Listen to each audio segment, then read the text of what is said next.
Bismillahir Rahmanir Rahim. Assalamu alaikum wa rahmatullahi wa barakatuh. Wa alaikum salam wa rahmatullahi wa barakatuh. This is Amini Swedi and Zulfa Kasim. And you're listening to the Murid Talks podcast. So, hello everyone, and thank you for welcoming me back again. Yes, Sister Zulfa, it's nice to have you back. Thank you. You've been gone for a while. It's just 2 episodes, my friend, but they are very interesting. So much so that I want us to discuss about the previous episode, God is a mystery. I find it very interesting personally, and also a lot of things to carry in one plate. And so I hope we will enjoy this talk today, and I will learn more than I learned before. Yeah, I hope everyone else enjoys as well. Okay, so I listened to the whole of it. And, well, I have questions, like any other ignorant person. Aren't we all ignorant, my friend? It's a good thing then. And the first thing I wanted to discuss or talk about is the quote that you took from the Tao Te Ching. So it says that the name that can be named is not the eternal name. Okay, so what does that mean? Can you try to be more humble, I would say? Because I listened and yes, you explained it well, but really for someone who is not very philosophically inclined, I would say, what does that mean? Well, to be able to understand this, we have to go back and understand what Lao Tzu was trying to say. He was basically talking about the Tao. Okay. And so he says the Tao, the path, the way, which, as we talked about in the previous episode, it is similar to the concept of God in the Abrahamic religions.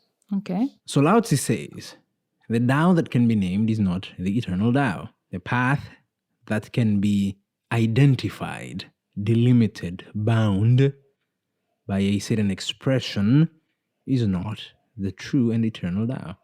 So you could say simply that the God that can be expressed, or the God that can be named, the God who can be termed, formed, is not the true God. So whatever we say about God isn't enough to express who God is.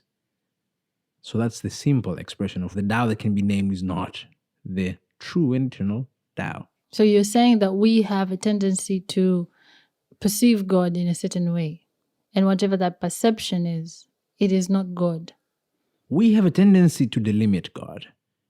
Basically, we form images of God in our head and say that's God. Okay. So we idolize God. And people tend to think of idols just as like stones. That's just the external idolization. The internal one is you create a form and you say that form is God. But what's bad about it? I mean, It's not bad because we have that tendency to begin with, but it is limiting. You're not going to your fullest potential because the fullest potential of man is to know God fully. Okay. So by delimiting God to a certain form, you're just saying this is God and nothing else. But God is not that, or it's not just that. Is this what makes God the mystery? Exactly. This is what makes God the mystery. In that, even if one comes to the fullest grasp, not even grasp, because if I say grasp, it means it's something limited to be grasped. The fullest experience, let me use that word, of God, that person cannot express that experience to anybody. He might be able to say this or that about that experience, but never express it totally. But God has explained about himself. He has expressed himself. What is to say that that is not him? God has expressed himself in his, books through the sages and the prophets, but they're also limited. And even the prophets and sages knew this. And that's why if you leave aside the external circle of things, for example, the religious circles, there were inner circles, like Sufis. Yeah, the Sufis. Heretics. But this goes back way back to the time of the prophets as well. There was an inner circle of the prophets. People who were more devout, and not only devout, had the disposition to understand these things. There is a tradition of the Prophet Muhammad based on the companion whose name is Abu Huraira. Abu Huraira says, and some people don't agree with this tradition, but I agree with it. Of course you do. Yeah, not that I'm an expert in Islamic tradition. Okay. But Abu Huraira says that the Prophet had two kinds of knowledge. One, he gave it to everybody, and one, he hid it. And only a few people were given that knowledge. And if he, Abu Huraira, who was one of the recipients of this knowledge, was to give out this knowledge, they would stone him to death. Okay, let's not do that here, okay? So we have to realize that even the prophets knew that whatever is expressed in the holy books, yes, it is divine revelation. It is a pointer towards the reality, but it's not the reality itself. Okay. The reality is transcendent beyond the expression of its divinity, of its reality. So if, the simplest example, if I say that this is an apple, that statement, this is an apple, is not the apple itself. Okay. Okay. Think about that deeply. If you really contemplate upon that, it is a very deep and profound statement. I am trying to, like right now, the way I'm understanding this is that we human beings have a natural, or are used to giving titles to things and Yes. attaching those titles or identities to that thing particular. Yeah. I would ask though, how do you think this understanding of God in that term that you've explained, how does a person use this, especially seekers? How do they use this in their daily lives? So there's two levels to this question. The first level is the human level, Okay. or the normal- earthly level. Okay. Why did the prophets come to the people, right? And the easiest way to express this is to make them better people, Okay. make them have better character, and live a good life, right? So this is more of the earthly moral perspective. So if we become moral, we live good lives. We live good with the people, we live good with the world, and so we're treated with a beautiful life. But that's not enough, because why should we be moral in the first place? It's not enough to express the reality of things. Okay. Because why do I have to be moral to begin with? Why do I have to be good? Or why do I have to pray? Why do I have to do rituals? And here's where the deeper answer comes in that we have to seek this answer from God himself. We have to go back to the divine, to the source, to get the answer, because we are the result, the effect of that primal cause. So the primal cause says that he created us so that we might worship him. That's one. But also he created us in his image. So there's two things there again. First thing is that we were created to worship God. And some sages, some scholars have said worshiping God is equal to knowing God. Or the truest form of worship is the knowledge in God. Okay. Not just the rituals and morality, but the truest form is to know God. And partaking in the divine presence is partaking in knowledge. Because how is God God? Because he knows himself. And he knows himself because he is God. So it's a cycle, right? It's a circle. So in the partaking of knowing God, you know God and you get to know yourself. You know yourself because, in a sense, heretically, you are God. Oh no, we should Or- not say that out loud. Yeah, it is Tricky tricky and because mysterious, as we say. exactly. You might end up again causing an idol in yourself and thinking that you particular individually are God. But as with everything esoteric, it's not that simple. It's not me as Amini or you as Zulfa. It's much more deeper than that. That God is within us. And so truly, in our deepest essence, again, because we are a reflection of that divine, we're the image of that divine, we are that divine. Because if you go back to the first episode, we talked about how When you look at yourself in the mirror, you don't say, that's my image. You say, that's me. So your image is you. It's not other than you. Yeah, it is your image, but it is you. Because if you're not there to begin with in the mirror, there wouldn't be an image of you. Okay. It's not you, but it is you. So individually, yes, you are not God. But essentially, deeply, You are. you are God. You talked about transcendence Yes. and how God's transcendence is also a limitation. If you claim God is transcendent, it is a limitation. God is transcendent, yes.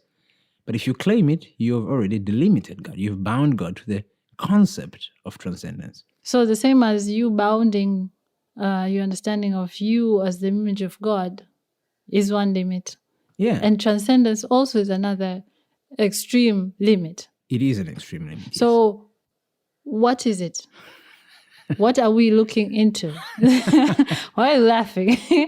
No, it's a very interesting question because, yes, truly, the whole concept of the path, the way, is to get to a balance, to a middle way. Okay. You shouldn't claim anything fully. If you claim anything fully and totally, you've limited whatever you're claiming that thing to be. So if I say God is transcendent, I've limited God. Even though I'm claiming that he is unlimited, I have limited God by claiming so. Mm-hmm. So you should never be in any end or any extreme. And that is the way of the Tao, for example. The Taoists are living a life in the middle. And actually, any divine tradition, any true divine tradition teaches people to live in the middle way. Yeah, Islam, I remember there's a tradition that the Prophet says a Muslim is one who is in between, Yes. can balance. Wasat, it's called. Yeah, yeah. it's being in the middle. It's being in the balance.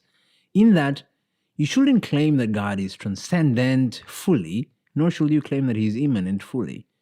Nor should you claim that he is half transcendent and half immanent. It's very hard to live that life, so. Of course it is hard. Basically, God is 100% transcendent, 100% immanent. Now, how do you get that into your head? That's a whole other complex discussion. Because transcendence is complementary to immanence. If you claim something is transcendent, it is not immanent. If it's immanent, it's not transcendent, basically, from a limited perspective. But we're claiming that God is 100% transcendent, 100% immanent. Right? He's within, with all things at all times. But he's also beyond all those things to begin with. How? I don't know. But I know. Okay. I don't know how I know, but I know. But you know. Yeah. Yeah, because that also is one of my questions. Like, how do you know? You know that you're in the balanced way, you're in the way of the Tao, and not some extreme fascist cult, you know? Interesting. I mean, that's a very interesting question. Because, okay, how do you know you're you? I am. Of course, that's the answer. You're just you. You know the truth when you know the truth. Once you know that you know it. That's it. Okay. I mean, how do you know you exist? You exist. That's it. You don't need somebody to come and give you a theory of why you exist. I mean, yeah, you could want to know the intricacies and the source of where you came from, and that's good. But they will Really? not come and explain to you about you. Yeah, just being. they can't come and tell you you are, and this is why you are. You know that you are. How do you know that?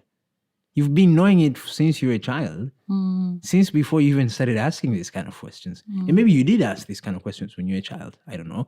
But you see, even if you ask, you're still here. You won't cease being once you start asking. So how do you know you're in the true way? How do you know the truth? You know it when you know it.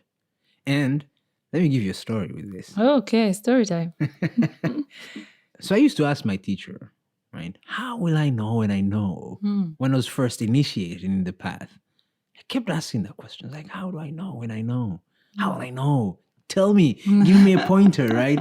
So that when I know that thing, I'll be That one student in classroom. Yeah, you know, it's one very stubborn student. So tell me, my teacher, how will I know when I know?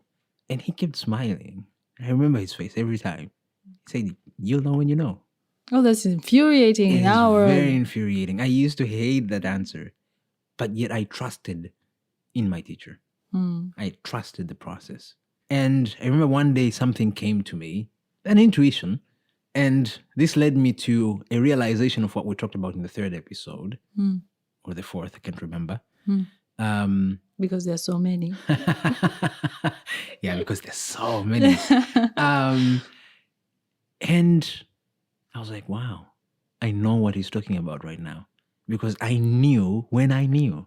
Okay. At that moment, I knew that I knew, and I knew that I always knew. It's not that I didn't know that. I think this is where what they say God is an experience. Exactly. God is an experience. And once I experienced that thing, I knew that I was always experiencing it. It's not that I didn't know it. And so that's the thing. This path is a path of removing veils. You're actually seeing whatever you want to see. Whatever end you want to get to, you're in it. You just don't know it yet. You just don't have a conscious awareness that you're in it. It's like that drop that we talked about in the previous episode.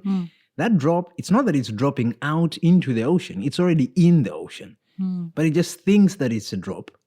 But it's really the ocean. But once it comes to experience the ocean in its totality, it'll be like, okay, I knew this all the time. I was the ocean. And that's the thing. Once you come to experience that, for example, reality is reality, you've always known that reality is reality. You've never really even questioned that reality is not reality. You always know that reality is reality. But it's that you're blinded.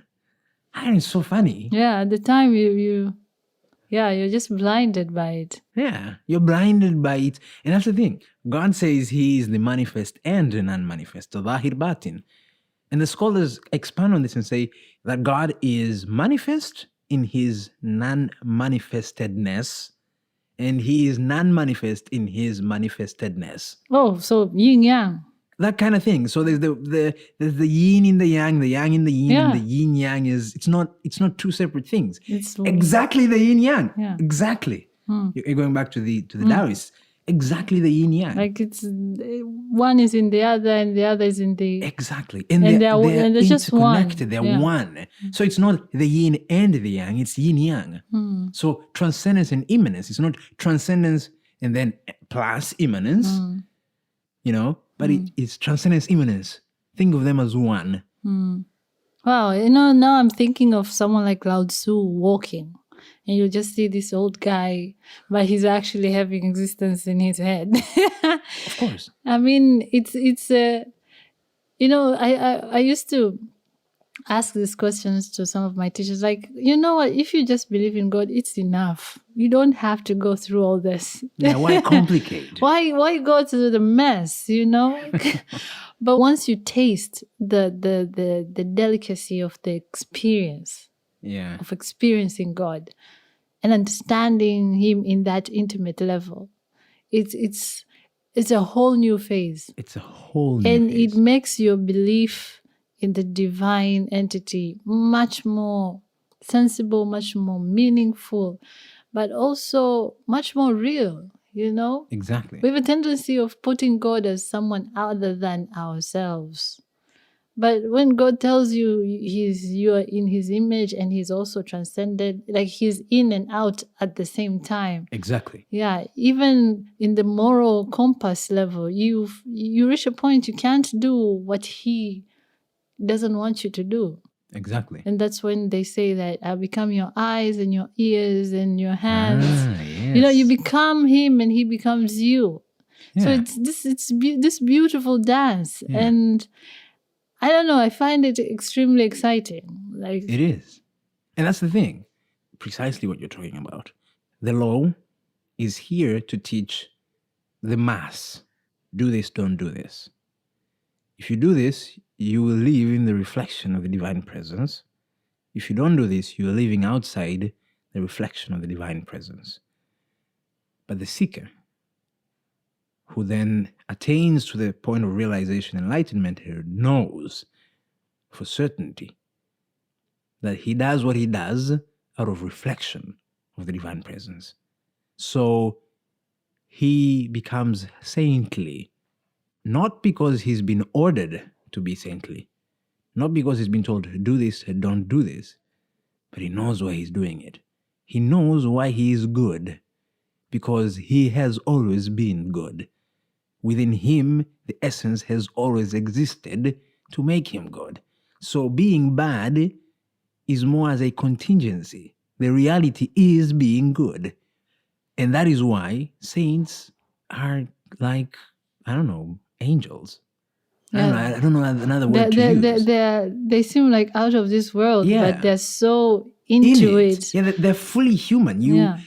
It's like they are The more most human yeah, than us, who is still right? imbalanced. Yeah, who are still imbalanced. Yeah. Because they've attained the middle way, the Taoists way, they've attained to a level, a saintly level, in that they're fully human, but they're also fully divine. They are the best humans. They're not even not human, because people tend to think as if maybe when you become saintly, you start flying and walking on water and stuff. Those are contingent things. The real effect of being divine is being 100% human, being the best human a human can be, and living in that total reflection of the divine, the Adamic state, what we call it. That what Adam was in the Edenic gardens, Okay. that he was a total reflection of the divine. Okay, that's another topic. That's a whole different topic. Yeah, we do not want to make more heretics of ourselves. Exactly. But thank you so much. I've loved this. I hope everyone does as well. Yeah. So I think we can sum it up. Any last remarks? I think the path is an eternal process, and it's just beautiful. It is.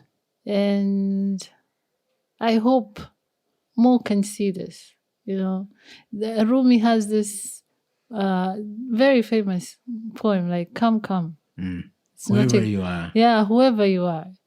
And it just makes me feel like, you know, I'm taking this road. I have no idea where I'm going, but it's such a beautiful experience. It's such a beautiful road, and if only we could learn to get through there, it would be a fantastic thing. So I'm so grateful that we're treading this path, inshallah, and I hope some out there will hear us in the best version of this, and it will be a best experience, inshallah. Yeah. To kind of ping back on what you were saying, the going is the destination. Okay. Yeah, indeed it is. The beginning is the end, the beginning. And so whatever we're seeking, it's here. It's not somewhere outside of here. The going, the path is the destination. So however long you walk it, you're in it. So don't worry.